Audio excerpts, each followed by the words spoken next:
২০২৬ সালের ফেব্রুয়ারিতে ভোট আয়োজনে প্রধান উপদেষ্টার কার্যালয়ের দেয়া চিঠি পেয়েছে নির্বাচন কমিশন সচিব আক্তার আহমেদ এটি নিশ্চিত করেছেন। এদিকে প্রধান নির্বাচন কমিশনার KM নাসির উদ্দিনের সভাপতিত্বে নবম কমিশন সভা করেছে ইসি সচিবালয়।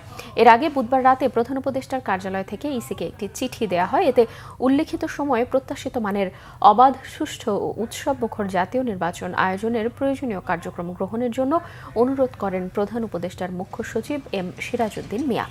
এতে বিগত ১৫ বছরে নাগরিকদের ভোট দিতে না পারার প্রেক্ষাপট তুলে ধরে আগামী নির্বাচনে ভোট উৎসবের মধ্য দিয়ে স্মরণীয় করে রাখার কথা জানানো হয়। পরে প্রধান নির্বাচন কমিশনার এই তারিখের মধ্যেই ভোট আয়োজনের প্রস্তুতির কথা তুলে ধরে জানান, ২০২৬-এর ফেব্রুয়ারিতে আগামী জাতীয় সংসদ নির্বাচন করতে ভোটের অন্তত ২ মাস আগেই তফসিল দিতে প্রস্তুতি নিচ্ছে নির্বাচন কমিশন। এরই অংশ হিসেবে সংসদ নির্বাচনে রাজনৈতিক দল ও প্রার্থীর আচরণ বিধিমালা, RPO সংশোধন, প্রবাসী ভোট পদ্ধতির অগ্রগতি সহ কয়েকটি বিষয়ে সিদ্ধান্ত আসতে পারে। ইসির সভাপতিত্বে সভা করেছে ইসি সচিবালয়।